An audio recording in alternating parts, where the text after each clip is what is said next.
France and China are drawing closer together as a strategic response to growing U.S. economic pressure, with Washington targeting both Beijing and Brussels through aggressive tariffs.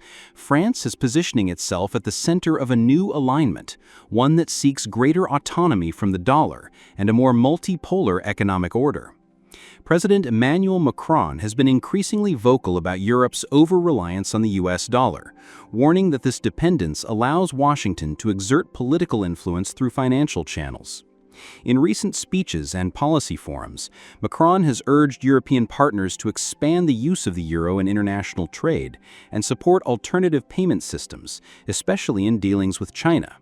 He's even floated the idea of an EU-China clearinghouse for euro-yuan transactions, a proposal that reportedly received a warm reception in Beijing during high-level talks in early July 2025. Behind the scenes, these discussions have become increasingly technical. French central bank officials have been working with Chinese counterparts at the People's Bank of China to explore integration between European target services and China's CIPS, cross-border payment system. Early-stage experiments involving French companies in the aerospace and energy sectors are already being settled in yuan, and a pilot clearing mechanism for energy commodities is under design. This is part of a broader French effort to develop infrastructure that can withstand future geopolitical shocks and financial weaponization. France is not just talking, it's acting.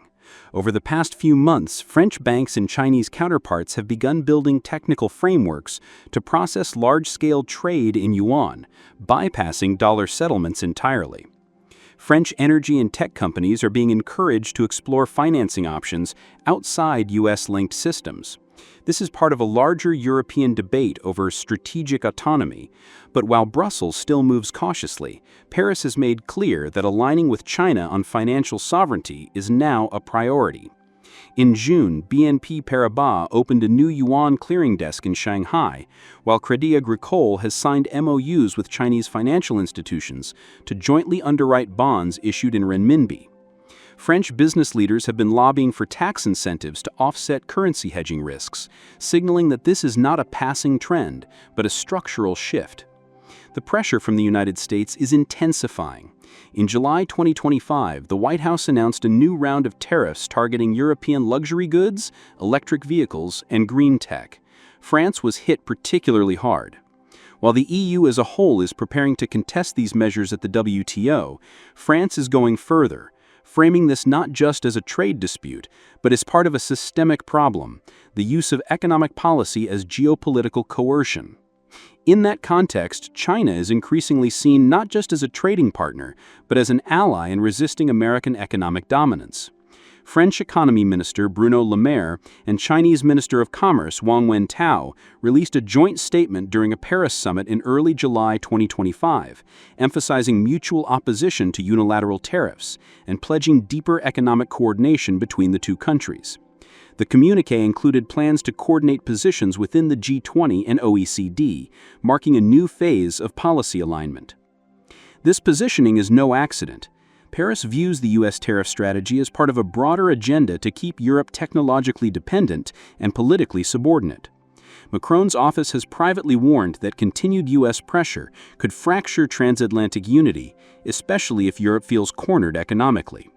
In this climate, China's diplomatic outreach has been welcomed in French corridors of power, not only as a counterbalance, but also as a pragmatic partner in building alternative economic channels. Nowhere is this alignment clearer than in the aviation and high-tech sectors. In June, Airbus signed a massive new deal with China Aviation Supplies Holding Company to deliver 180 A320neo aircraft worth over $20 billion. The agreement, finalized in Beijing with direct support from the French government, was interpreted by many analysts as a strategic counterweight to Boeing's challenges in the Chinese market due to U.S. tensions.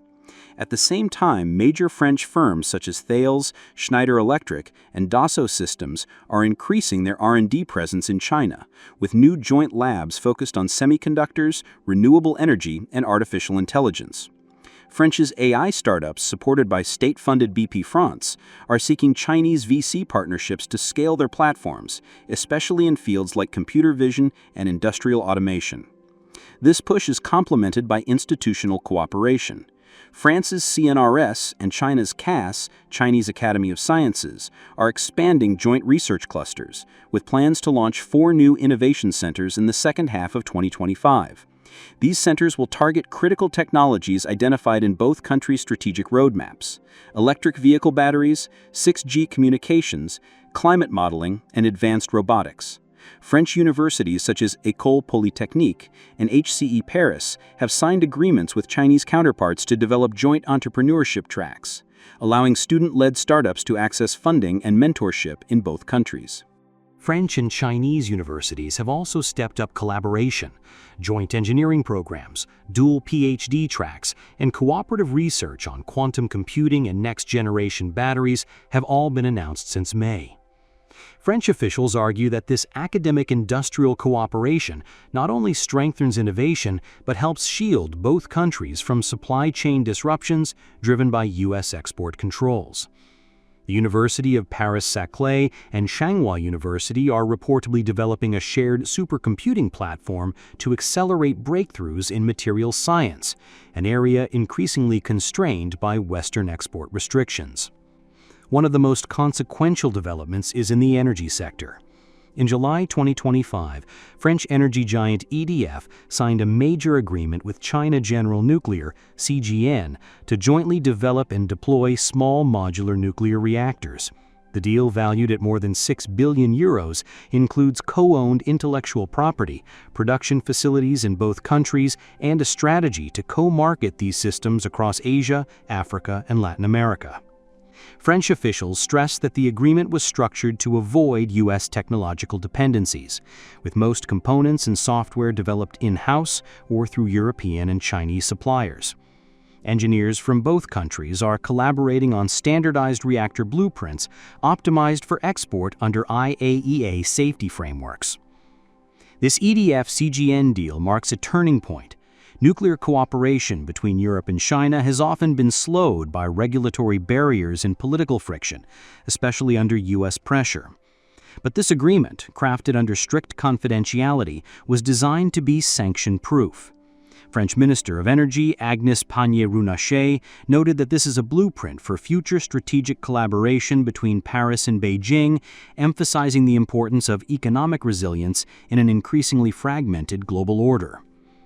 The reactors are expected to serve as a flagship for France's green sovereignty agenda, an industrial strategy that combines ecological goals with geopolitical independence. All of this reflects a deeper political shift. France is emerging as China's strongest advocate within the EU. While countries like Lithuania, the Netherlands, and the Czech Republic push for a tougher stance on Beijing, France continues to lobby for engagement over confrontation.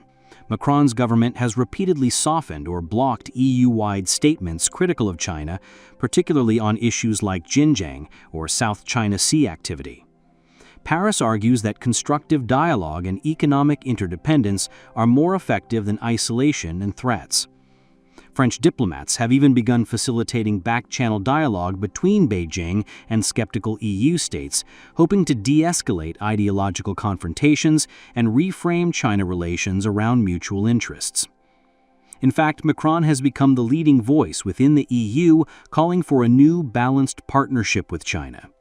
Speaking at the European Economic Forum in Brussels in early July, he declared that strategic autonomy means engaging with all major powers, not aligning against one in favor of another. While some European leaders were cautious in response, others, especially in southern Europe, expressed support for a recalibrated relationship with Beijing. Italy, Spain, and Greece have since signaled interest in joining a French-led economic mission to China in the fall of 2025, which could become a platform for broader EU coordination on trade, investment, and innovation. In practice, France is already helping reshape Europe's China policy. It has hosted 2 major EU-China investment roundtables this year and is pushing for a revival of the Comprehensive Agreement on Investment, the CAI, which was frozen due to human rights concerns. Macron's team believes that with careful diplomatic choreography, the deal can be revived in a modified form that addresses EU concerns while restoring long-term economic engagement. France is also pushing for a separate Green Corridor agreement with China, focused solely on joint climate finance and carbon-neutral technology transfer, areas less politically sensitive but highly strategic. At a time when the United States is pressing allies to adopt a more confrontational stance towards Beijing, France is charting its own course. Its strategy is rooted in economics, but underpinned by a broader vision of geopolitical balance. In the emerging multipolar world, Paris sees China not just as a manufacturing powerhouse, but as a partner in building a new global economic framework, one less vulnerable to unilateral pressure and more reflective of shared strategic interests. This realignment won't happen overnight, but July 2025 may be remembered as the month when the axis began to shift decisively towards the east.